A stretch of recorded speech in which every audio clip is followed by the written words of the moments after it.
اور جب میں بیمار ہوتا ہوں تو وہی مجھے شفا دیتا ہے۔ اور ایوب کو یاد کیجیے جب اس نے اپنے رب کو پکارا کہ مجھے تکلیف پہنچی ہے اور تو سب رحم کرنے والوں سے زیادہ رحم کرنے والا ہے، تو ہم نے اس کی دعا قبول کر لی۔ پھر جو کچھ اسے تکلیف تھی وہ ہم نے دور کر دی، اور ہم نے اسے اس کے اہل و عیال اور ان کی مانند ان کے ساتھ مزید بھی اپنے پاس سے بطور رحمت عطا کیے، اور عبادت کرنے والوں کے لیے نصیحت کے طور پر۔ ایوب علیہ السلام اللہ سبحانہ تعالیٰ کے برگزیدہ نبی تھے۔ اللہ تعالیٰ کی طرف سے ان پر ایسی شدید آزمائش آئی کہ وہ بہت لمبی بیماری میں مبتلا ہو گئے، اور اس کی وجہ سے ان کے اہل و عیال بھی ان سے جدا ہو گئے، یا یہ بھی کہا جاتا ہے کہ وہ فوت ہو گئے، مال مویشی بھی ہلاک ہو گئے۔ لیکن ایوب علیہ السلام نے ہر مصیبت پر صبر کیا، اپنے رب پر بھروسہ کیا، کوئی شکوہ نہیں کیا، کوئی واویلا نہیں کیا، کوئی شکایت نہیں کی۔ جب تکلیف حد سے بڑھ گئی تو انہوں نے اللہ تعالیٰ سے دعا کی، اے میرے رب، مجھے بیماری لگ گئی ہے اور تو رحم کرنے والوں میں سب سے زیادہ رحم کرنے والا ہے۔ تو اللہ سبحانہ تعالیٰ نے ان پر اپنی رحمت نازل کی، ان کی دعا قبول فرمائی، اور حکم دیا کہ زمین پر اپنا پاؤں مارو۔ انہوں نے پاؤں مارا تو ٹھنڈے پانی کا چشمہ نمودار ہو گیا۔ حکم ہوا کہ اسے پیو اور اس سے غسل کرو۔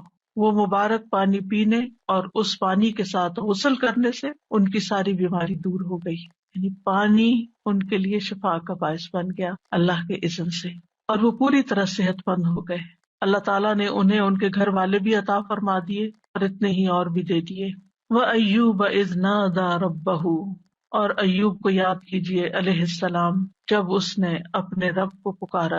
ندا کا لفظ ہے، نادا، ندا کہتے ہیں بلند آواز سے پکارنے کو، یعنی ایک دعا ہوتی ہے جو ہم چپ کے مانگتے ہیں، جیسے زکریا علیہ السلام نے مانگی، اذ نادا ربہ نداء خفیہ۔ وہاں ندا کا لفظ ہے لیکن نداء خفیہ یعنی ایسی پکار تھی جو کہ چپ کے تھی، لیکن یہاں پر صرف ندا کا لفظ ہے، نادا کا لفظ ہے۔ تو انہوں نے اپنے رب کو پکارا۔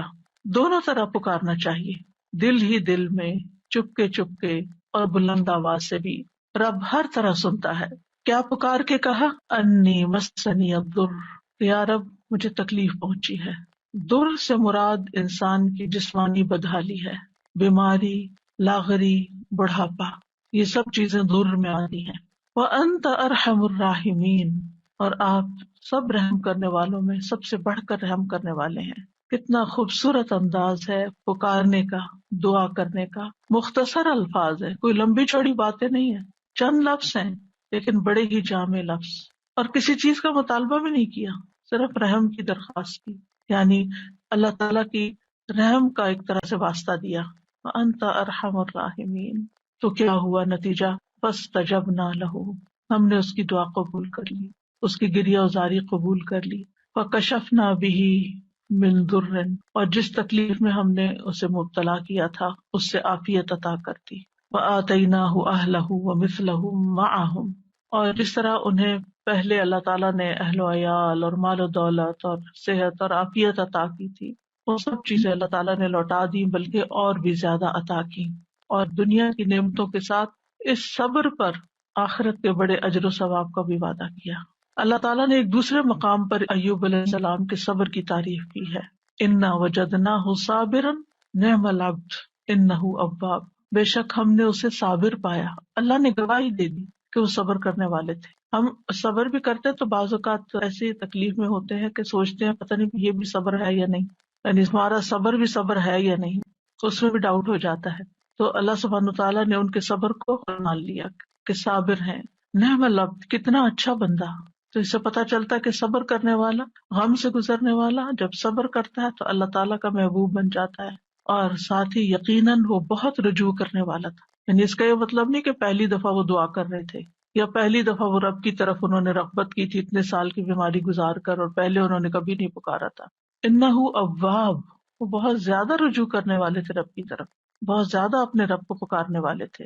پھر فرمایا رحمتا من عندنا، انہوں نے ارحم الراحمین کہا تو یہاں پر اللہ تعالیٰ نے ان کو اپنی رحمت سے نوازا، رحمتا من عندنا، اپنے پاس سے رحمت عطا کی۔ اور یہ رحمت کیا تھی؟ اول شدید بیماری اور تکلیف اور آزمائش کے ساتھ ان پر رحم کیا، پھر انہیں صبر کی توفیق دے کر ان پر رحم کیا، پھر دعا قبول کر کے ان پر رحم کیا، پھر دعا قبول کرنے کے بعد صحت کے ساتھ اور مال و دولت وغیرہ لوٹایا اس کے ساتھ. تو یہ سب کچھ اللہ تعالیٰ کی عظیم رحمت تھی، رحمتم من عندنا. اور پھر آپ دیکھیں کہ اس رحمت کا ایک ظاہری مینیفیسٹیشن کیا تھا. ابو ہریرہ رضی اللہ عنہ روایت کرتے ہیں کہ نبی صلی اللہ علیہ وسلم نے فرمایا، ایک بار ایوب علیہ السلام برہنہ غسل فرما رہے تھے کہ سونے کی ٹڈیاں آپ پر گرنے لگی، یعنی جیسے بارش ہوتی ہے. ایوب علیہ السلام انہیں اپنے کپڑے میں سمیٹنے لگے. ان کے رب نے انہیں پکارا کہ اے ایوب، کیا میں نے تمہیں اس چیز سے بے نیاز نہیں کر دیا جسے تم دیکھ رہے ہو؟ یعنی مجھے معلوم ہے کہ تمہارے دل میں اس کی کوئی لالچ نہیں، کوئی رغبت نہیں، تمہیں اس کی ضرورت نہیں، تمہارے پاس اللہ نے پہلے سے ہی بہت کچھ عطا کر دیا ہے، تو تم پھر کیوں یہ سمیٹ رہے ہو؟ ایوب علیہ السلام نے جواب دیا، ہاں تیری بزرگی کی قسم، لیکن تیری برکت سے میرے لیے بے نیازی کیسے ممکن ہے، یعنی اس سے میں بے نیاز نہیں ہو سکتا. تو بندہ مومن جو ہے وہ اللہ سبحانہ تعالیٰ سے دعا بھی کرتا ہے اور استغنا بھی برتتا ہے، دل میں لالچ بھی نہیں رکھتا، لیکن اگر اللہ تعالیٰ کی طرف سے بن مانگے اس تک کوئی نعمت پہنچتی ہے تو اس کو اللہ کی رحمت سمجھتا ہے، برکت سمجھتا ہے، اور اس سے تکبر کرتے ہوئے بے نیازی نہیں برتتا یا ایسا زہد اور ایسا تکشف ظاہر نہیں کرتا کہ لے جاؤ اس کو، اٹھا لو اس کو، مجھے نہیں چاہیے، مجھے کیا کرنا ہے، میرے پاس آلریڈی بہت کچھ ہے، ایسا رویہ اختیار نہیں کرتا. یہ بھی شکر گزاری کا ہی ایک انداز ہوتا ہے. اور ان کے دل میں یعنی ایک طرح سے یہ شکر گزاری تھی کہ یہ اللہ کی طرف سے آ رہا ہے، کیونکہ ظاہر ہے کوئی انسان تو نظر نہیں آ رہا تھا جو ان پہ سونا برسا رہا ہو، اللہ سبحانہ تعالیٰ کی طرف سے ہی آ رہا تھا، اور ان کے وہم و گمان میں بھی نہیں تھا. اور جو چیز کسی لالچ اور کسی حرص کے بغیر انسان کے پاس آتی ہے تو اسے اللہ سبحانہ تعالیٰ کی ایک نعمت سمجھ کر شکر گزار ہونا چاہیے بندے کو. وَذِكْرَىٰ لِلْعَابِدِينَ، اور عبادت گزاروں کے لیے ایک نصیحت ہے اس واقعے میں. یعنی عموماً جو عبادت گزار لوگ ہوتے ہیں اگر ان کی دعا قبول نہ ہو تو بعض اوقات وہ مایوس ہونے لگتے ہیں، اتنی دعا کی پھر کچھ نہیں ہوا.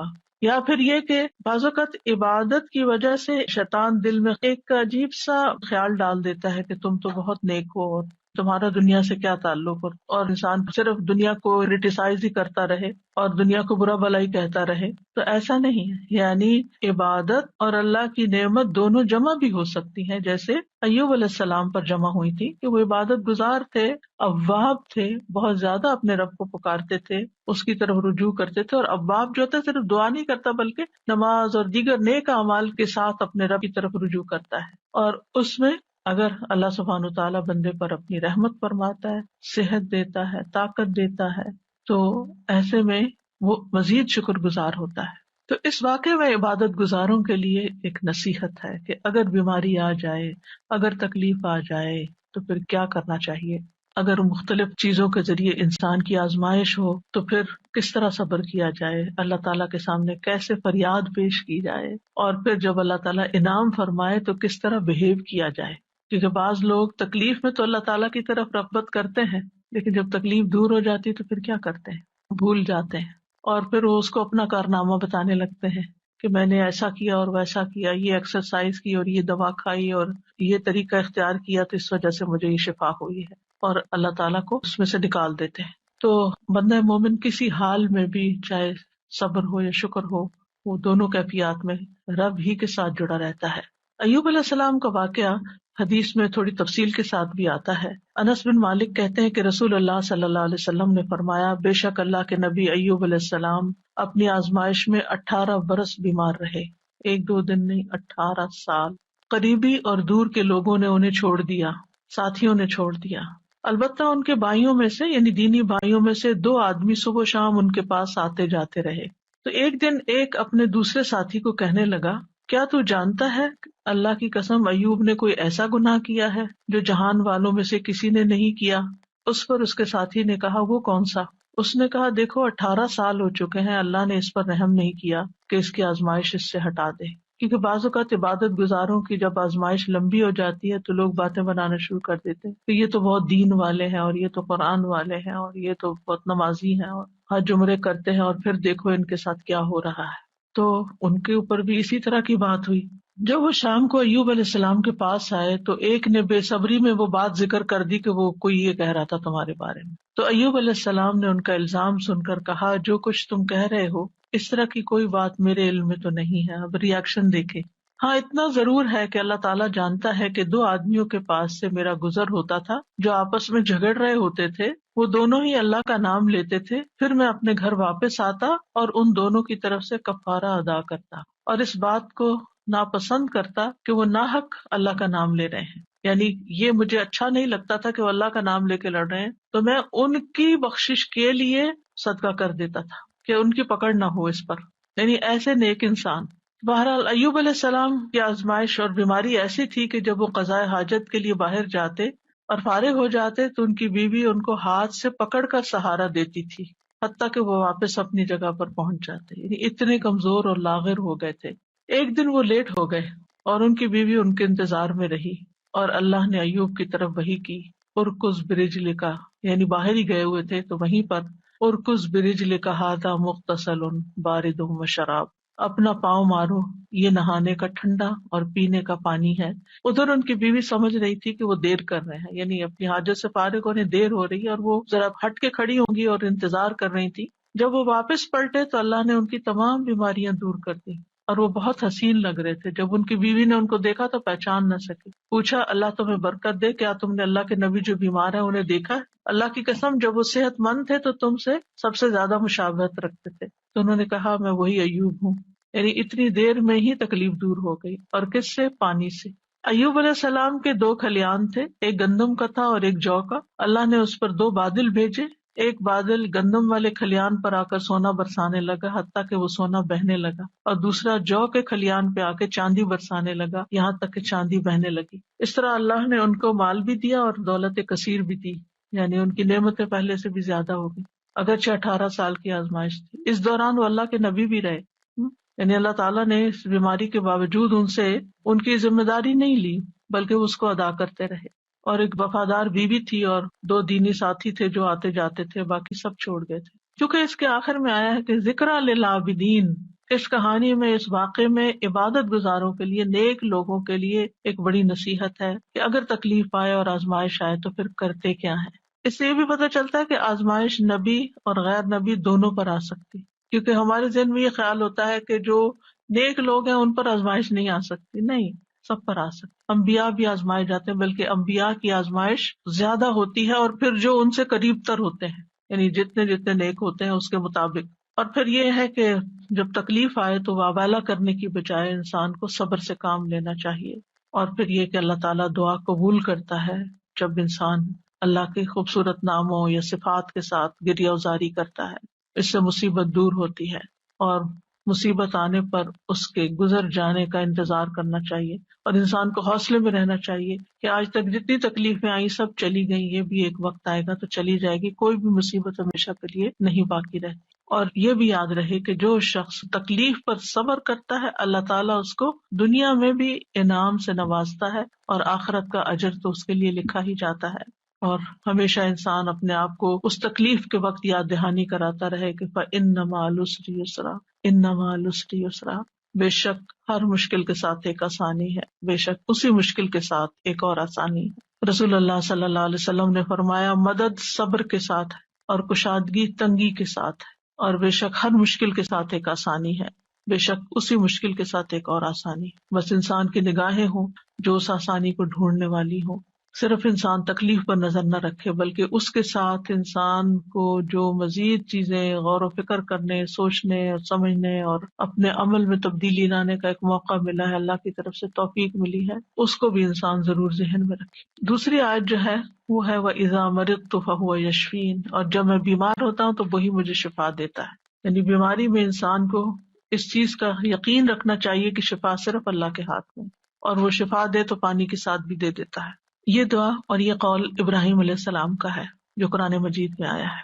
سورۃ الشعراء کی آیت نمبر 80 ہے کہ ابراہیم علیہ السلام نے اپنے والد اور اپنی قوم کے سامنے توحید کی دعوت پیش کی تھی، اور اللہ تعالیٰ کا تعارف کروایا تھا انہی الفاظ میں کہ الذی خلقنی فہو یہدینی والذی هو یطعمنی ویسقینی واذا مرضت فہو یشفینی، اسی نے مجھے پیدا کیا ہے، وہی مجھے راہ دکھائے گا، وہی مجھے کھلاتا ہے، وہی مجھے پلاتا ہے، جب میں بیمار ہو جاتا ہوں تو وہی مجھے شفا دیتا ہے۔ یعنی شفا صرف اور صرف اللہ کے ہاتھ میں ہے، وہی شفا دیتا ہے۔ انسان کو اچھی طرح یقین ہونا چاہیے. اس لیے جب بیماری آئے، جب تکلیف آئے تو پہلا دھیان اللہ کی طرف جائے، پہلا خیال اللہ کی طرف جائے، ڈاکٹر کی طرف نہیں، دوا کی طرف نہیں، لوگوں کی طرف نہیں. اور اس پر اپنے آپ کو ٹیسٹ کیا کریں. اگر کہیں چوٹ لگتی ہے، اگر کہیں درد ہوتی ہے، اگر کہیں کوئی بھی چیز پیش آتی ہے، ایک دم گلا پکڑا جاتا ہے کچھ، تو کیا خیال آتا ہے کہ اس سے نجات اور خلاصی کیسے ہوگی، اب کیا کروں؟ کیونکہ انسان فوراً اس کا توڑ سوچتا ہے نا کہ یہ مشکل آ گئی، اب اس کا توڑ کیا ہو، اب میں کیا کروں. تو سب سے پہلے اللہ سے دعا. اللہ تعالیٰ کا نام بھی شافی، یہاں شافی کہہ کے پکار سکتے ہیں. اللہ شفا تیرے ہاتھ میں، یا رب تو مجھے شفا دے. جو اپنی زبان میں، عربی میں، اردو میں، انگلش میں، جس میں بھی پہلے اللہ کو پکارے. اللہ تو اس کی صحت کے اسباب پیدا کرتے، تو یہ آسانی پیدا کر دے. حضرت عائشہ کہتی ہیں کہ رسول اللہ صلی اللہ علیہ وسلم دم کرتے ہوئے یہ دعا پڑھا کرتے تھے: امسح البأس رب الناس بیدک الشفاء لا یکشف الکرب الا انت. اے لوگوں کے رب، تکلیف کو دور کر دے، شفا تو تیرے ہی ہاتھ میں ہے، تیرے سوا اس کو دور کرنے والا اور کوئی نہیں. کیونکہ تکلیف ہمارے عقیدہ توحید کو بھی آزماتی ہے، اس کی بھی آزمائش کے لیے آتی. تو جب انسان کہتا ہے کہ صرف اللہ ہی کر سکتا ہے اور وہی سبب پیدا کرے گا اور باقی سب اسباب ہے، دوا ہو یا دعا ہو یا پھر کوئی ڈاکٹر کی یا کسی انسان کی مدد ہو، یہ سب وسائل ہیں، یہ اسباب ہیں، یہ وسائل ہیں، جبکہ اس کو دور کرنے کی طاقت صرف اللہ میں ہے، کرتا وہی ہے. تو آپ دیکھیے کہ ابراہیم علیہ السلام کا یہ ادب ہے، اور وہ کہتے ہیں کہ بیماری اور شفا دونوں اللہ ہی کی طرف سے ہیں، لیکن بیمار ہونے کی نسبت انہوں نے اپنی طرف کی ہے کہ جب میں بیمار ہوتا ہوں، یعنی بیمار کرتا تو اللہ، لیکن جب میں بیمار ہوتا ہوں فہو یشفینی، تو وہ مجھے شفا دیتا ہے. یعنی اگرچہ خیر اور شر دونوں کا خالق اللہ ہے، لیکن شر کی نسبت اپنی طرف کی ہے اور خیر کی نسبت اللہ تعالیٰ کی طرف کی ہے. کہا جاتا ہے نا کہ تندرستی 1000 نعمت ہے. واقعی تندرستی اور صحت اللہ تعالیٰ کی بہت بڑی نعمت ہے. نبی صلی اللہ علیہ وسلم نے فرمایا 2 نعمتیں ایسی ہیں جن کے بارے میں اکثر لوگ خسارے میں ڈالے گئے ہیں: تندرستی اور فراغت، فرصت. یعنی آپ کے پاس وقت ہوتا ہے، آپ بہت زیادہ کاموں میں دبے ہوئے نہیں ہیں، ڈوبے ہوئے نہیں ہیں، لیکن لوگ اس وقت سے فائدہ نہیں اٹھاتے، صحت سے فائدہ نہیں اٹھاتے، اور اسی طرح فراغت سے صحیح فائدہ نہیں اٹھاتے، حتیٰ کہ بیماری اور بڑھاپے کے منہ میں جا پڑتے ہیں جب وہ پھر کچھ کرنے کے قابل نہیں رہتے. اور ہمیں یہ بھی حکم دیا گیا ہے کہ ہم صحت کی حفاظت کریں، اپنے جسم پر ناروا بوجھ نہ ڈالیں. عبداللہ ابن عمرو ابن العاص کہتے ہیں نبی صلی اللہ علیہ وسلم کو میرے بارے میں یہ بات پہنچی کہ میں مسلسل روزے رکھتا ہوں اور رات بھر نماز پڑھتا ہوں، دن کو روزہ رات کو نماز، نہ کھانا نہ نیند، یعنی بہت کم دونوں چیزیں. تو آپ نے میری طرف پیغام بھیجا کہ ملاقات کے لیے حاضر ہوں، تو میں نے آپ سے ملاقات کی. آپ نے فرمایا کیا مجھے یہ خبر نہیں دی گئی کہ تم روزے رکھتے اور افطار نہیں کرتے اور رات بھر نماز پڑھتے رہتے ہو؟ یعنی مجھے یہ معلوم ہوا، یہ نہیں بتایا کس نے بتایا کیا، یعنی مجھے یہ اطلاع پہنچی ہے، کنفرم کرو یہ ایسے ہی ہے. تو جب انہوں نے کہا کہ ہاں، تو آپ نے فرمایا تم اس طرح نہ کرو، کیونکہ تمہاری آنکھوں کا بھی تم پر حق ہے، تمہارے نفس کا بھی تم پر حق ہے، تمہاری بیوی کا بھی تم پر حق ہے. تم روزہ بھی رکھو اور افطار بھی کرو، نماز بھی پڑھو اور سویا بھی کرو، اور ہر 10 دنوں میں 1 دن کا روزہ رکھ لو، یہ تمہارے لیے 9 روزوں کا اجر بن جائے گا. اور ایک اور روایت میں آتا ہے، صحیح بخاری کی روایت ہے، آپ نے فرمایا اگر تم ایسا کرتے رہے، یعنی ہر وقت روزے سے رہے اور ہر وقت جاگتے رہے، تو تمہاری بینائی کمزور ہو جائے گی اور تمہارا نفس تھک جائے گا. یعنی عبادت میں بھی اعتدال کرو، اس طرح کا بوجھ اپنے اوپر نہ ڈالو کہ تم بیمار پڑ جاؤ. تو اس سے کیا پتہ چلتا ہے اس حدیث سے کہ ہمارا دین ہمیں اعتدال سکھاتا ہے، اور یہ سکھاتا ہے کہ ہم اپنی جان کا بھی حق ادا کریں، اپنے گھر والوں کا بھی حق ادا کریں، اور اپنے جسم کا، آنکھوں کا اور باقی تمام چیزوں کا. اسی طرح ایک حدیث سے ہمیں یہ پتہ چلتا ہے کہ نیک انسان کے لیے صحت مالداری سے زیادہ بہتر ہے. یعنی صحت جو ہے یہ بڑی دولت ہے مال سے بھی. تو اس لیے مال کماتے ہوئے بھی انسان کو اپنی صحت برباد نہیں کرنی چاہیے. عبداللہ بن خبیب اپنے چچا سے روایت کرتے ہیں کہ ہم لوگ ایک مجلس میں تھے کہ رسول اللہ صلی اللہ علیہ وسلم ہمارے پاس تشریف لائے. سر مبارک پر پانی کے اثرات تھے، تو ہم نے کہا اللہ کے رسول ہم آپ کو بہت خوش دیکھ رہے ہیں. آپ نے فرمایا ہاں. پھر لوگ مال و دولت کا، مالداری کا تذکرہ کرنے لگے، تو آپ نے فرمایا اللہ عز و جل سے ڈرنے والے کے لیے مالدار ہونے میں کوئی حرج نہیں. یعنی ایک شخص کے اندر اگر اللہ کا تقوی اور خوف ہے اور ساتھ اس کے پاس مال بھی بہت ہے تو کوئی حرج نہیں، کوئی گناہ کی بات نہیں۔ البتہ اللہ عز و جل سے ڈرنے والے کے لیے مالداری سے زیادہ بہتر چیز صحت ہے، اور دل کا خوش ہونا اللہ کی نعمت ہے۔ یعنی اگر انسان صحت مند ہے اور اس کے دل میں بھی اطمینان ہے اور وہ خوش ہے تو یہ بہت بڑی نعمت ہے۔ آج آپ دیکھیں کہ بعض لوگ دنیاوی اعتبار سے بہت کامیابیاں حاصل کر لیتے ہیں، بڑے بڑے ریکارڈ توڑ لیتے ہیں، لیکن پھر کیا ہوتا ہے اس کے بعد؟ جو ایک دم ڈپریشن کا شکار ہوتا ہے۔ آج ہی میں ایک نیوز دیکھ رہی تھی تو اس میں ایک بہت ہی مشہور کھلاڑی ہے، بے شمار اس کے فینز ہیں، نام میں نہیں لوں گی، لیکن اس نے کہا کہ میں کھیل رہا تھا اور کھیلتے کھیلتے میں گول کر رہا تھا اور ایک دم مجھ پہ ڈپریشن کا اٹیک ہوا، اور اس کے بعد میں پیچھے پیچھے پیچھے پیچھے گرتا چلا گیا۔ یعنی ساری دنیا اس کی طرح لک فارورڈ کر رہی ہے اور اس کو دیکھ کے خوش ہو رہی ہے اور تالیاں بجا رہی ہے، اور اس پر لمحے کے لمحے میں آن کی آن میں ایک ایسی آزمائش آتی ہے، اچانک اس کے اوپر ایک ایسی بیماری آ جاتی ہے، تو ہمیں نہیں پتا، کسی لمحے کا نہیں پتا کہ کس وقت ہمارے ساتھ کیا ہو جائے۔ لہٰذا اگر اللہ نے ہمیں اطمینان قلب نصیب کیا ہے تو اس وقت پھر اس نے اپنی ذہنی حالت اور پھر کس طرح اس نے پبلکلی اس کو ایکسپٹ کیا کہ میں بیمار ہوں، اور لوگ اس کو ماننے کو تیار نہیں۔ یعنی لوگ کیا چاہتے ہیں، ہمارے ہیروز جو ہیں وہ تو سپر سے سپر مین ہی نظر آئے، وہ کبھی اظہار ہی نہ کریں کہ ان کو کوئی تکلیف ہے یا ان کو کوئی پریشانی ہے، لیکن انسان تو کہیں بھی پہنچ جائے وہ انسان ہے اور کمزور ہے، اور اللہ تعالیٰ دکھاتا ہے کہ کوئی بھی انسان خدا نہیں ہے، لیکن ہوتا ہی ہے کہ ہم کچھ انسانوں کو خدا کا درجہ دے دیتے ہیں اور ان سے ایسی توقعات وابستہ کر لیتے ہیں کہ نہ یہ کبھی بیمار ہوں گے اور نہ ہی کبھی ان کو کوئی تکلیف آئے گی اور نہ ہی ان پر کوئی آزمائش آئے گی۔ تو ایسا نہیں سوچنا چاہیے، انسان انسان ہے اور انسان کمزور ہے، اور انسان دنیا میں مال و دولت کے یا شہرت کے کسی بھی مقام پہ پہنچ جائے، اس کے ساتھ کسی وقت بھی کچھ ہو سکتا ہے۔ تکلیف نعمت میں بھی بدل سکتی ہے اور نعمت تکلیف میں بھی بدل سکتی ہے، اس لیے انسان کو اللہ تعالیٰ کی طرف رجوع کرتے رہنا چاہیے اور عافیت کی دعا مانگتے رہنا چاہیے۔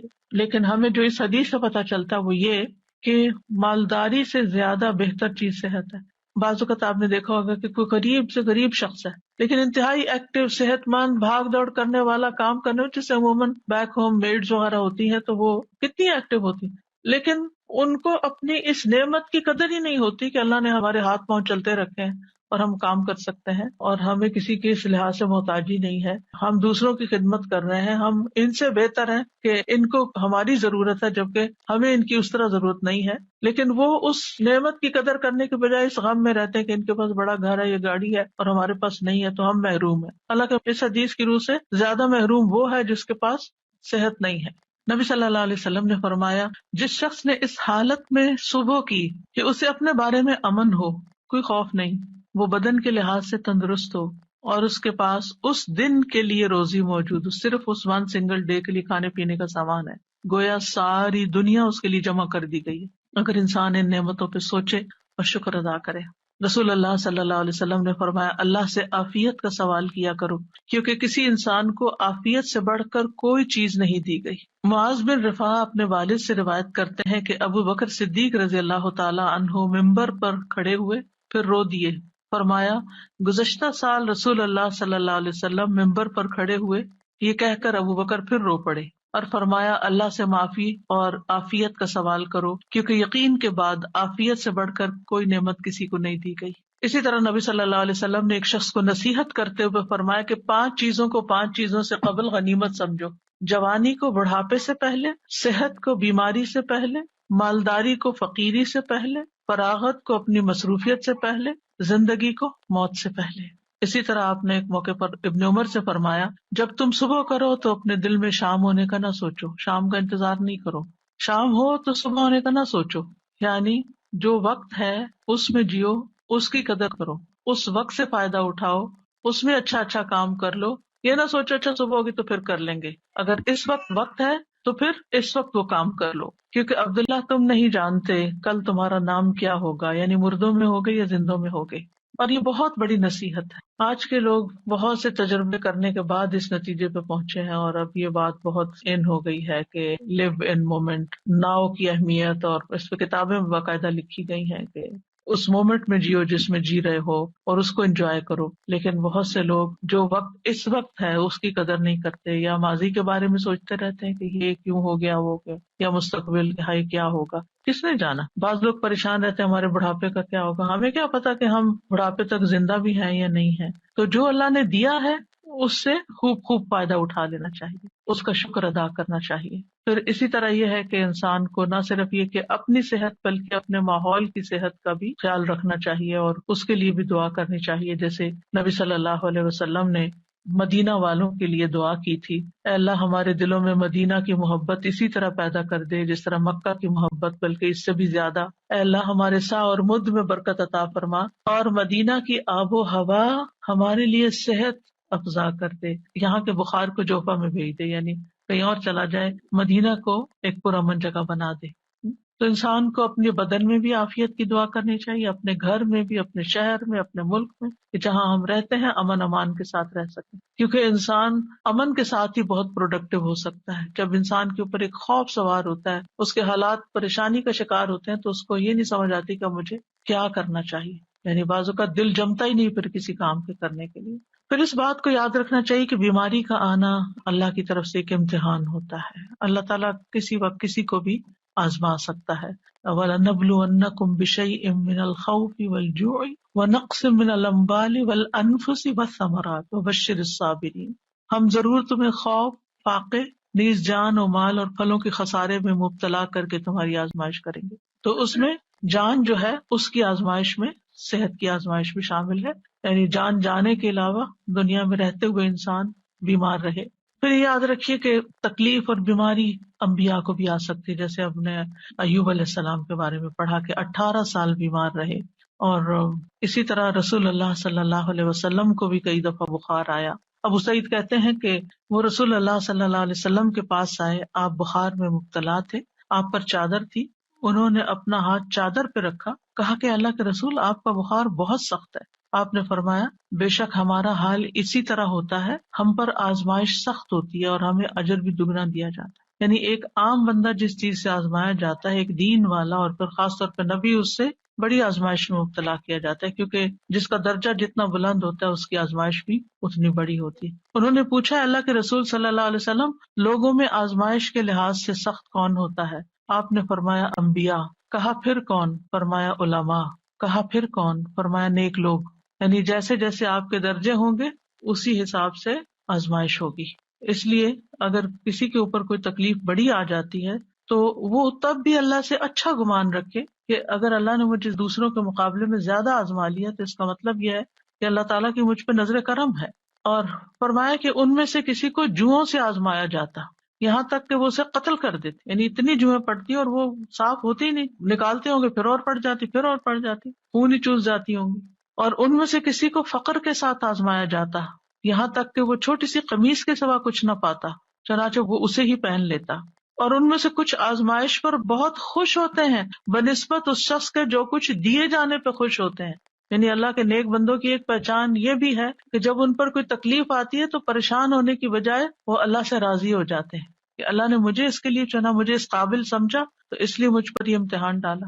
یعنی عافیت تو مانگنی چاہیے، لیکن مانگنے کے باوجود اگر اللہ تعالیٰ آزما لیتا ہے تو ناراضگی کی کوئی گنجائش نہیں. مثلاً ایک انسان نیک کام کر رہا ہوتا ہے لیکن ابھی اس کا وہ درجہ نہیں اونچا گیا، وہ گراف ابھی نیچے ہی ہے، کہ یکایک ایسی مصیبت آتی ہے کہ جس پہ صبر کی وجہ سے وہ اعلیٰ ترین درجے پہ پہنچ جاتا ہے، اور اگر وہ صبر نہیں کرتا تو پہلے سے بھی نیچے آ جاتا ہے. انبیاء کو دو آدمیوں کے برابر بخار ہوتا ہے.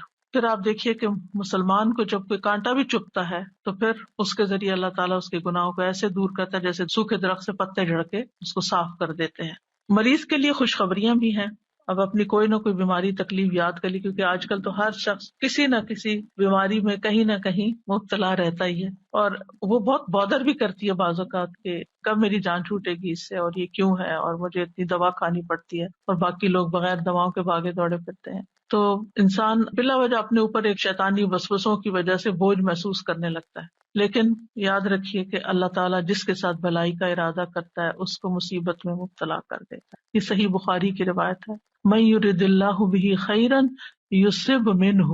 کیونکہ اس تکلیف اور اس آزمائش اور اس سپن کے اندر سے گزر کے بندہ نکھر جاتا ہے یا پھر پلٹ جاتا ہے. تو یہ جو نکھار ہے نا اور یہ چمکاؤ جو ہے انسان کے دل کے اندر اور انسان کی پرسنالٹی میں، یہ مشکل سے گزر کر ہی آتا ہے. ام سلمہ کہتی ہیں کہ میں نے رسول اللہ صلی اللہ علیہ وسلم کو فرماتے ہوئے سنا، جب اللہ بندے کو کسی مصیبت کے ساتھ آزماتا ہے اور وہ اپنی حالت اور کیفیت کی بنا پر اسے ناپسند کرتا ہے تو اللہ تعالیٰ اس تکلیف کو اس کے گناہوں کا کفارہ اور اسے پاک کرنے کا سبب بنا دیتا ہے، جب تک کہ وہ لاحق ہونے والی تکلیف کو اللہ کے علاوہ کسی اور در پر پیش نہیں کرتا، یعنی اسے دور کرنے کے لیے غیر اللہ کو نہیں پکارتا، اللہ ہی کو پکارتا، اللہ ہی سے دعائیں مانگتا ہے. تو مومن کو تو ایک کانٹا بھی چپ جائے تو اس پر بھی اللہ سبحانہ و تعالیٰ اس کا گناہ معاف کر دیتا ہے. ابو سعید کہتے ہیں کہ آدمی نے رسول اللہ صلی اللہ علیہ وسلم سے پوچھا کہ ہمیں جو بیماریاں لگتی ہیں یہ بتائیے کہ ان پر ہمارے لیے کیا ہے. آپ نے فرمایا یہ بیماریاں گناہوں کا کفارہ بن جاتی ہیں. ابی ابن کعب نے عرض کیا اگرچہ بیماری چھوٹی ہو؟ آپ نے فرمایا اگرچہ ایک کانٹا ہی چپ جائے یا اس سے بھی کم. بعض اوقات آپ نے دیکھا ہوگا کہ آپ گارڈننگ کر رہے ہوتے ہیں یا پھول توڑنے لگتے ہیں، کوئی سبزی توڑنے لگتے ہیں، تو آپ کے ہاتھ میں ایک چھوٹا سا نظر نہ آنے والا چھوٹا سا کانٹا چپ جاتا ہے. اب وہ نظر بھی نہیں آتا لیکن اس کی چبھن اور اس کی بودریشن اور اس کی تکلیف ایسی ہوتی ہے کہ انسان کسی پل اس کو بھولتا نہیں، یعنی اسے بے چین رکھتا ہے. وہ اس پر بھی اجر ہے لیکن اس وقت اجر بھول جاتا ہے، بس تکلیف ہی یاد رہتی، اور اس کے بدلے اللہ تعالیٰ انسان کے درجات بلند کر دیتا ہے. سادہ جی مجھے خیال آیا کہ اجر کے لیے شاید ہم اتنے حریص نہیں ہیں، ہم اس کو اتنا اس طرح مٹیریلائز کر کے نہیں دیکھتے. جیسے کانٹے چبھنے اور اس کی بات کی نا آپ نے، مجھے خیال آیا کچھ لوگ اپنی مالی مجبوری کی وجہ سے جا کے بلڈ اپنا بیچتے ہیں، یعنی پنچ کرا کے بلڈ نکلواتے ہیں، کوئی ویکنس ہوتی ہوگی یا کوئی آرگن بیچ دیتے ہیں، کوئی اس طرح کا چیز ہوتی ہے. تو وہ ان کے سامنے وہ مالی فائدہ ہوتا ہے جسے وہ ان کو زیادہ چاہیے ہوتا ہے، تو وہ اپنے جسم کا ایک حصہ یا جسم کا خون بیچ دیتے ہیں. لیکن انسان کے اوپر اچانک سے کوئی آزمائش آ جاتی ہے تو اس وقت وہ چیز نظر نہیں آ رہی ہوتی نا کہ اس کے بدلے اجر ملنے والا کیا ہے. جیسے پڑھا بھی ہے، حدیث میں بھی ہے، یقین بھی ہے، لیکن شاید ہماری وہ لیول آف ہرس نہیں ہے کہ ہم پھر اس پہ اس وقت صبر کر جائیں. اصل میں جب آخرت کو سامنے رکھ کے انسان جیتا ہے نا تو چیزیں اور طرح نظر آتی ہیں. پھر ہر چیز کے بارے میں انسان مختلف طریقے سے سوچتا ہے، نگاہ ہی بدل جاتی ہے. وہ آزمائشوں کو مختلف طرح دیکھتا ہے، وہ نعمتوں کو مختلف طرح دیکھتا ہے، وہ مال کو کسی اور طرح دیکھتا ہے، وہ زندگی کے منصوبے کسی اور طرح بناتا ہے، اس کی پلاننگ کچھ اور ہوتی ہے، پورا پرسپیکٹو چینج ہو جاتا ہے. سادہ جی ہم نے اکثر دیکھا ہے جب ہم مریض کے پاس ہوتے ہیں اور ہم کس قسم کی باتیں کر رہے ہوتے ہیں. کئی لوگوں کو تو یہ مریض کی عیادت کے آداب بھی نہیں آتے اور الٹا ان کو وہ ڈی موٹیویٹ کر کے اٹھتے ہیں کئی مرتبہ. تو یہ اس قسم کی باتیں جو ہیں اگر ہم کہیں لکھ لیں اور کہیں لے جائیں میں ساتھ. بلکہ کتاب نکال کے رکھی جی تھی کہ میں ساتھ لے کر آؤں گی، کیونکہ یہ جو میں آپ کو بتا رہی ہوں اس کا بہت سا مٹیریل اس کے اس اندر میں موجود ہے. یعنی یہ کتاب جو ہے اس میں اسی طرح ریسرچ کر کے یہ ساری احادیث اور پھر دعائیں وغیرہ جمع کی گئی تھی کہ جب بھی کوئی بیمار ہو تو اس کو تحفہ دے دیا جائے، وہ بیٹھ کے پڑھتا رہے اور کم از کم اس کی پریشانی دور ہو. مجھے جب کسی کا پتہ چلتا ہے تو میں اس کو ریکمینڈ کرتی ہوں کہ یہ کم از کم پہلے 2-3 صفحے جو ہے نا وہ تو ضرور پڑھ لو، کیونکہ اس میں یہ خوشخبریاں اور یہ ساری چیزیں کہ بیماری کیوں آتی ہے اور کیا کرنا چاہیے. کیونکہ اگر انسان کو یہ بات سمجھ آ جائے نا کہ میں نے اس میں اب آ تو گئی آنے والی چیز، وہ تو نہیں ٹال سکتا، اب تو وہ اپنے وقت کے ساتھ ہی جائے گی، تو کم از کم ایک حوصلہ بلند ہو جاتا ہے، اس کا morale بلند ہو جاتا ہے، اس کی سوچ بدل جاتی ہے، وہ اتنا مزریبل نہیں ہوتا، وہ اتنا سیلف پٹی کا شکار نہیں ہوتا، صبر کرنا آ جاتا ہے جو کہ اس وقت کی ضرورت ہوتی ہے. پھر وزٹنگ دا سک، اس میں اگر آپ جا رہے ہیں تو آپ بیمار کے اوپر کیا پڑھ کے دم کریں. اس کے بڑے بڑے حرف بھی ہیں، ٹرانسلیٹریشن بھی ہے اور ٹرانسلیشن بھی ہے، اور خوبصورت پھول بھی ہے کہ جب کہیں رکھے ہوئے تو دیکھ دیکھ کے خوش ہوتے رہیں. تو اس سے حوصلہ ہوتا ہے، تسلی ہوتی ہے. یعنی بیماری کا تعلق بھی بہت زیادہ سوچ کے ساتھ ہوتا ہے. کسی بھی مشکل کے وقت اگر آپ کی سوچ پازیٹیو ہے نا تو آپ کے لیے وہ تکلیف ہلکی ہو جائے گی. وہ اچانک اٹیک تو ہوتا ہے، آپ ہرٹ ہوتے ہیں، لیکن پھر آپ اس سے فوراً نکل آتے ہیں. مریض کے احکام یہ ہر بندے کے پاس ہونی چاہیے. بیمار ہوں تو فوراً ہی نکالیں. اور پھر اس میں کچھ فقہی چیزیں بھی ہیں، یعنی کہ وضو کیسے کریں، تیمم کیسے کب کریں، اور طریقہ تیمم کا، اور نماز کی رخصت کھڑے ہو کے نہیں تو بیٹھ کے کیسے پڑھیں، لیٹ کے کیسے پڑھیں، اور پھر اس روزے کے بارے میں، پھر اگر حج میں کچھ چیزیں ہو جائیں ایسی تو پھر کیا کریں، اور پھر وینٹیلیٹر کے اوپر یا خودکشی والے کے ساتھ کیا کریں، پھر کچھ مسنون چیزیں جو ہیں، اور پھر آخر میں اس میں بھی دعائیں ہیں. یہ دعائیں جو اس میں ہیں اس کے اندر بھی آخر میں ڈالی ہوئی ہیں، کیونکہ بعض اوقات انسان کو اپنے پہ دم خود کرنا ہوتا ہے یا کسی اور پہ کرنا ہے یا پھر عافیت کی دعائیں ہیں تو وہ ساری اکٹھی کر دی گئی. اس کے علاوہ یہ حسن صحت کتاب جو ہے بیسیکلی جو میرا جینا میرا مرنا ہے اس کتاب کا جو پہلا چیپٹر تھا حسن صحت کے بارے میں اس کو جب میں نے پڑھایا تو تھوڑا الیبوریٹ کیا تھا اور نئی چیزیں اس میں ڈالی تھی. تو الحمدللہ اس میں بھی بہت سی ایسی چیزیں. تو یہ کتابیں ہر گھر میں ہونی چاہیے تاکہ اللہ نہ کرے کہ کوئی تکلیف میں ہو یا بیمار ہو تو اس وقت انسان ان کو پڑھ لے.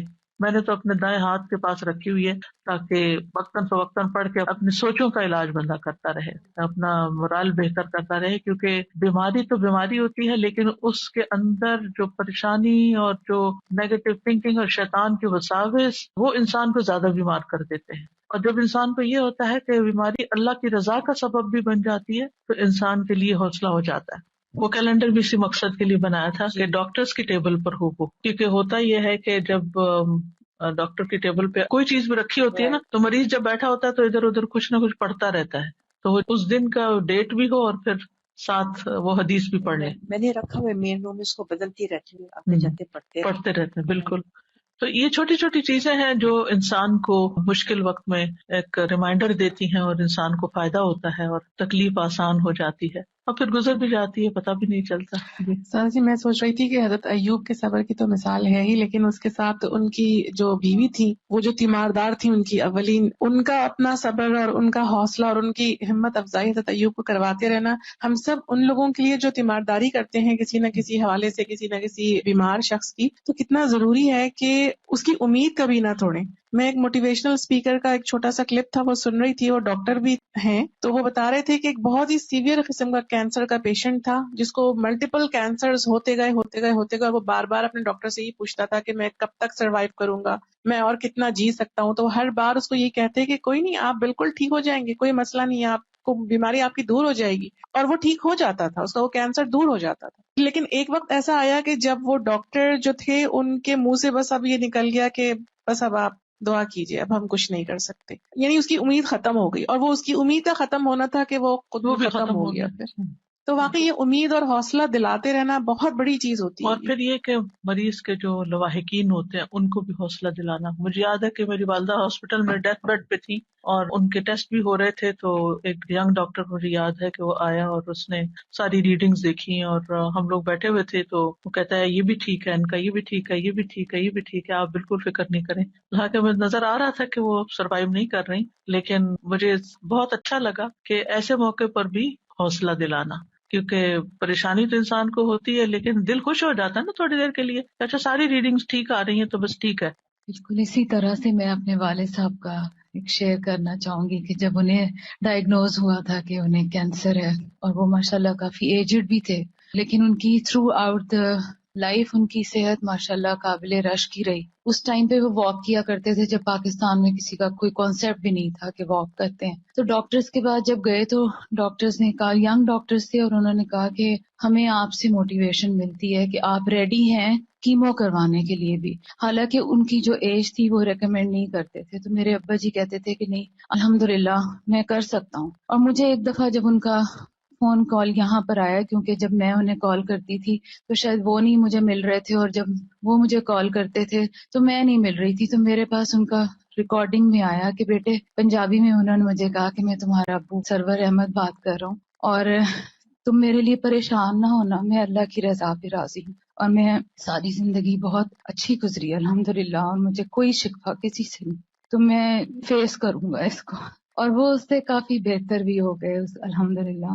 لیکن ایک وقت تھا کہ پھر جانا ہی تھا جو ہمیں نظر آ رہا تھا کہ اب یہ نہیں رہیں گے. تو میں نے انہیں کہا کہ ابا جی آپ مجھے کچھ لکھ کے تھے کہ مجھے پتا تھا کہ اب یہ نہیں رہیں گے. تو انہوں نے مجھے کہا کہ بیٹا میرا قلم ساتھ نہیں دیتا, ہاتھ ساتھ نہیں دیتا. تو میں نے کہا نہیں آپ مجھے کچھ لکھ کے دیں. تو انہوں نے مجھے ایک چھوٹا سا لیٹر لکھ کے دیا جس میں محسوس کر رہی تھی کہ ان کا ہاتھ کانپ رہا ہے اور ان کا قلم واقعی ساتھ نہیں دیتا, لیکن اس میں جو دعائیں تھیں وہ میرے دل پہ لکھی ہوئی ہیں. الحمدللہ اللہ پاک ان سب کی مغفرت کرے, ہمیں ان کے لیے صدقہ جاریہ بنا دے. آج اتفاق سے نورین ملک بھی ہمارے ساتھ ہیں. یہ بھی ایک کووڈ کے بہت ہی شدید ترین کیفیات سے گزری. میں چاہوں گی کہ اپنا ایکسپیرینس شیئر کریں کہ کس طرح آپ کا علاج ہوا. تو الحمدللہ کہیں. الحمدللہ مطلب I have a list of جو miracles ہیں. میرے خیال میں اس میں یہ ضرور کہوں گی کہ میں لوگوں کو یہ کہتی ہوں کہ میں تو معجزہ ہوں دعاؤں کا، لیکن جن لوگوں نے میرے لیے دعا کی ہے انہوں نے کتنی تڑپ کے مانگی تھی کہ اللہ تعالیٰ نے ان سب کی دعا میرے لیے قبول کی ہے. الحمدللہ. جزاک اللہ خیر. سعید کہتے ہیں کہ میں سلمان کے ساتھ کندہ میں ایک مریض کی عیادت کے لیے گیا. جب وہ مریض کے پاس آئے تو انہوں نے کہا خوش ہو جاؤ. اب اگر ہم کسی مریض کو کہیں خوش ہو جاؤ تو وہ آگے سے شاید مائنڈ ہی کر جائے، لیکن ساتھ ہی انہوں نے یہ کہا کہ بے شک مومن کے مرض کو اللہ تعالیٰ کفارے اور اپنی رضا کا سبب بنا دیتے ہیں، اور فاجر کا مرض ایسا ہے جیسے کہ اونٹ کہ اس کے مالک نے اسے باندھ دیا، اس کے بعد چھوڑ دیا اور اسے خبر نہیں کہ کیوں باندھا اور کیوں کھولا، کیوں ہنکا دیا. پھر اسی طرح آگ کے عذاب کا بدل بننے کے لیے بھی بیماری آتی ہے، یعنی آخرت کے عذاب سے بچاؤ کے لیے. ابو ہریرہ سے روایت ہے کہ رسول اللہ صلی اللہ علیہ وسلم ایک مریض کی تیمارداری کے لیے تشریف لے گئے جسے بخار تھا. میں بھی آپ کے ساتھ تھا. آپ نے اسے فرمایا خوش ہو جاؤ، بے شک اللہ تعالیٰ فرماتے ہیں یہ بخار میری آگ ہے جسے میں اپنے بندے پر دنیا میں مسلط کر دیتا ہوں تاکہ اس کی آخرت والی آگ کے عذاب کا بدل بن جائے. اس لیے بخار کو کبھی برا بھلا نہیں کہنا چاہیے، نہیں، دنیا کا بخار آخرت کے عذاب سے بچاؤ کا ذریعہ بن جاتا ہے. پھر اسی طرح عام دنوں میں انسان جو نیک عمل کرتا رہتا ہے، بیماری میں اگر نہیں کر سکتا تو وہ اس کے لکھے جاتے ہیں. نبی صلی اللہ علیہ وسلم نے فرمایا دن بھر کا کوئی عمل ایسا نہیں جس پر مہر نہ لگائی جاتی ہو. چنانچہ جب مسلمان بیمار ہوتا ہے تو فرشتے عرض کرتے ہیں اے اللہ، اے ہمارے رب، تو نے فلاں بندے کو روک دیا، یعنی اب وہ یہ نہیں کر سکتا جو پہلے ہر روز کرتا تھا. رب عز و جل فرماتا ہے کہ اس کے تندرست ہونے تک جیسے وہ اعمال کرتا ہے ان کی مہر لگاتے جاؤ، یا یہ کہ وہ فوت ہو جائے تو پھر اور بات ہے.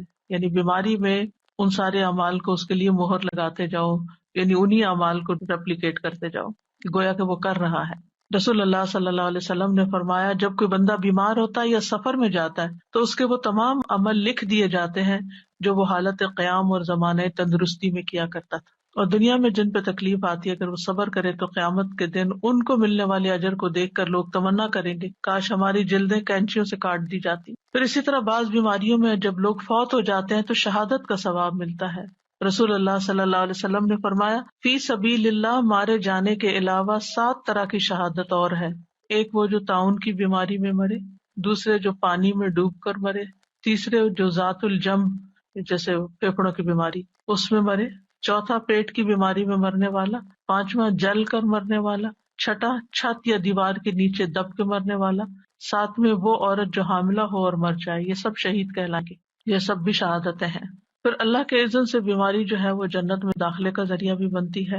اور اس میں وہ خاتون جس کو مرگی کا دورہ پڑتا تھا اور اس نے دعا کے لیے کہا تھا، آپ نے فرمایا اگر تم چاہو تو صبر کرو تمہارے لیے جنت ہے، اور چاہو تو میں تمہارے لیے دعا کر دوں کہ اللہ تمہیں صحت اور عافیت دے دے. تو اس نے کہا کہ میں صبر کروں گی لیکن میرا سطر کھل جاتا ہے، تو آپ دعا کریں کہ میں جب بے ہوش ہوں تو پھر میرا سطر نہ کھلے. تو آپ نے اس کے لیے دعا کر دی. آج کے لیے اتنا ہی کافی ہے، انشاءاللہ تعالی باقی کل کو کنٹینیو کریں گے. جزاکم اللہ خیرا وآخر دعوانا ان الحمد للہ رب العالمین. سبحانک اللہم وبحمدک اشہد ان لا الہ الا انت استغفرک واتوب الیک. السلام علیکم ورحمۃ اللہ وبرکاتہ.